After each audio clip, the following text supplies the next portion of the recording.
يا مساء الخير او صباح الخير اخواتي بقى، ازيكم عاملين ايه؟ يا رب تكونوا بخير. النهارده باذن الله، وقبل ما نبدا الحلقه بتاعتنا ما تنسوش بقى كده تصلوا على النبي عليه الصلاه والسلام. النهارده هعمل لكم 3 سموزي ليمون نعناع، نقدر نعمله في البيت بمنتهى السهوله قوي ومش مكلف نهائي خالص. اول حاجه هنجيب الخلاط بتاعنا وهنكون مجهزين التلج. هناخد اول جاروف يكون فيه تلج، يعني معيار كوبايه تكون مليانه تلج على الاخر. 1 2 كده 3 كوبايات سموزي ليمون بالنعناع. طبعا هنجيب بعد كده السكر هيكون حسب الرغبه، يعني الاوردر الواحد اللي هي الكوبايه الواحده بتاخد من 3 ل 4 معالق سكر صغيرين خالص. احنا هنحط كده السكر ل 3 كوبايات سموزي. بعد كده هنجيب الليمون دوت الفليفر الليمون، وده بيتباع في اي سوبر ماركت كبير او هايبر، ونستخدمه عندنا في البيت تحفه قوي. نعمل بيه السموزات بتاعتنا، حتى عصير الليمون، وكمان بيقعد فتره يعني. هناخد اول معيار وهنقوم حاطين في الخلاط، وهناخد تاني معيار في الخلاط، وهناخد تالت معيار وهنحط في الخلاط. المعيار الواحد بيبقى في حركة 2 معلقة كبار من الفليفر، وما عندناش المعيار ده في البيت. تمام قوي. بعد ما حطينا الخليط بتاعنا كله هنجيب بقى المية، يعني كل كوباية سموزي بتاخد ربع كوباية مية، يعني ما نكترش المية عن التلج نهائي علشان خاطر ما يخفش معانا. احنا عايزين يكون السموزي تقيل كده وماسك نفسه. بعد كده هنسيبه لمدة 20 ثانية او 25 ثانية.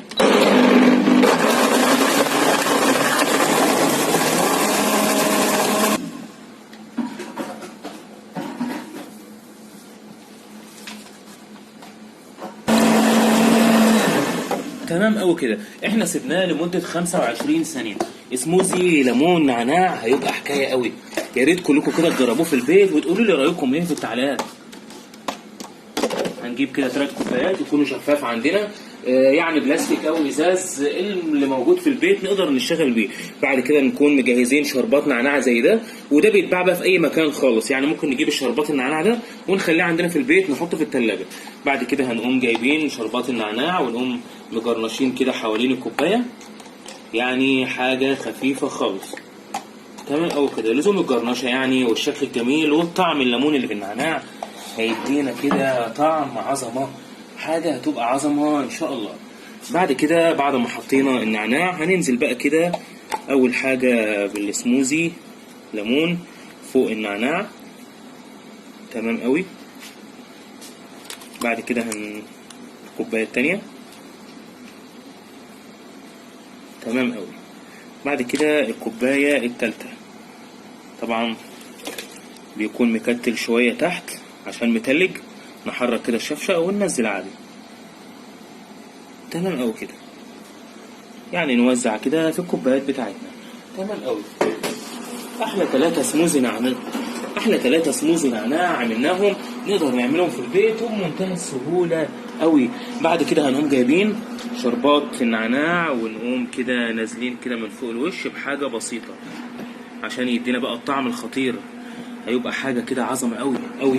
ولو عندنا نعناع فريش طبعا اهم حاجة نقوم كده مزينين بيه من فوق، وحتة نعناع كده في الكوباية التانية، وكمان حتة نعناع فوق الوش عشان يدينا بقى ايه الانتعاش القوي.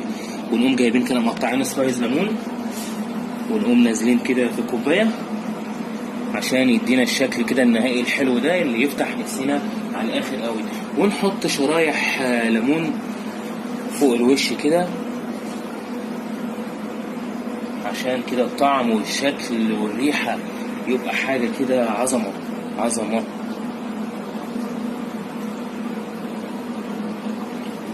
تمام قوي.